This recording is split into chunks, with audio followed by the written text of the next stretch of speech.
What's up, guys? It's Danny Carlson here from Kenji ROI, and a number of you have reached out to me and asked me, what do you do for your morning routine? How do you get things going?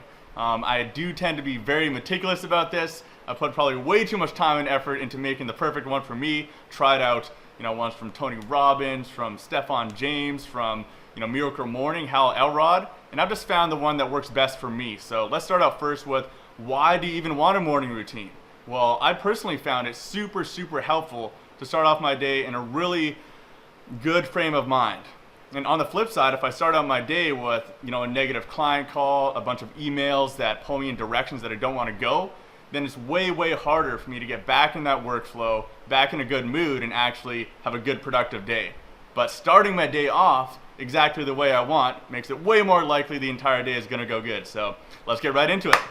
First, I just have to say one really important thing is that there's no single morning routine that's going to work for everyone. We're all totally personal, different people, so a lot of the language that I use in my morning routine is not going to have the same effect on you and vice versa. So be prepared for a little bit of work to actually really figure it out and craft the perfect routine for you using the right words and strategies, but we'll get into that in a second.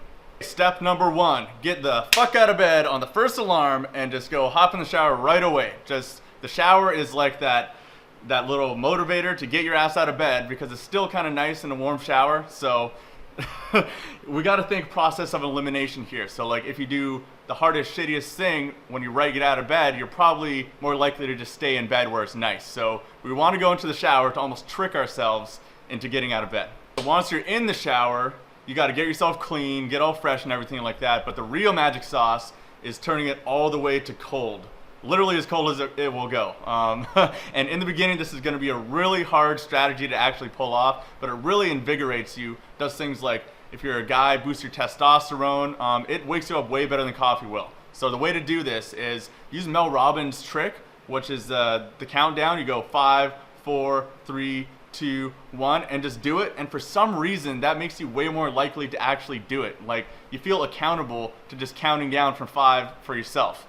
So once you're in, one thing that makes it way easier and actually pumps your blood full of oxygen as well is to do some really fast breathing. And I like to use my arms as well, just to get my pump going, and also it helps me withstand the cold. So I do 32 breaths on one side with the water coming from this side, like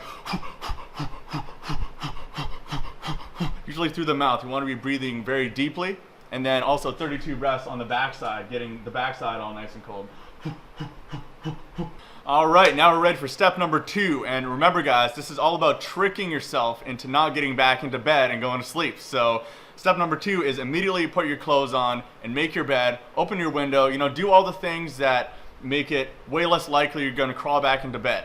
If my bed's made and my clothes are on, I'm not going to get back into bed. Okay, step number 3. Now that there's no way I'm getting back into bed, I'm going to start doing some of my affirmations. So I was messing around with the affirmations for the last couple of years, and it never really clicked with me until I got this one tip. I believe it was Stefan James who gave me this tip, but it's to really dig your emotions into it. Like, turn on some music that just really you emotionally connect with on a really deep level, and use your arms, use your voice, just get into it with your entire body when you're saying it, so that you actually feel the emotions that the affirmation is trying to bring up. So an example of the wrong way to do an affirmation is, I am a strong, confident man who goes after what he wants. I don't feel any different after doing that, right? Saying it over and over just like that's not going to do anything. But on the flip side, if I turn on my favorite dance song and I'm just getting super pumped and I'm like, I'm a strong, confident man who goes after exactly what he wants. It's like, I can feel that. So remember, the goal of affirmations is not to say something over and over again until you trick your own brain into thinking that it's actually true. The goal is to actually feel the emotion, feel the feeling of having whatever it is that you're going after, so that eventually you will just naturally become that person or get that thing that you want, because you know what it feels like. Alright guys, so the next step is journaling. So what I personally use for this is Ryan Holiday's The Daily Stoic. It's a book about a bunch of Stoic philosophies, things to ponder for the day, paired up with the Stoic journal. But you can use these things on anything. Just a blank piece of paper is going to work fine. So first off, I just read a little philosophical quote to get my mind just thinking in a certain way.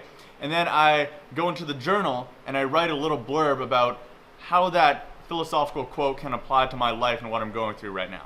Then next up, I set my intention for the day. So maybe my intention for the day is to meet a cute girl. Maybe my intention for the day is to do something good for a business relationship.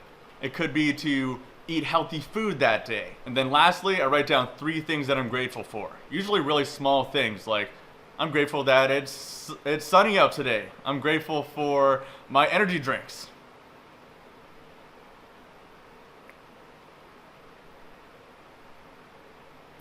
And next, I write down 3 things that I'm grateful for at that moment. It's usually something really small like avocados, or it's sunny out today, or cool business relationship I made a couple days ago. The goal with this exercise is to get yourself in a state of gratitude, which there is tons and tons of studies on. You can find articles on that everywhere.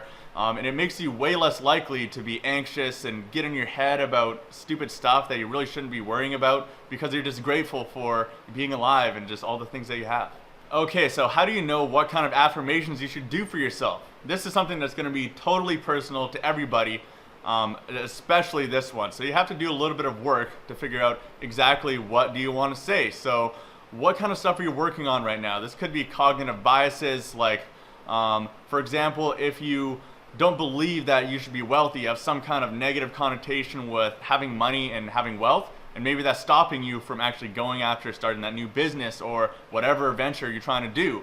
So an affirmation for that might be something like, I give myself full permission to be wildly wealthy and create true wealth for my family and my friends. And it's also really important to play with the wording so that it actually triggers yourself emotionally as well, right? So write it down the first time and definitely massage the words until it really resonates with you.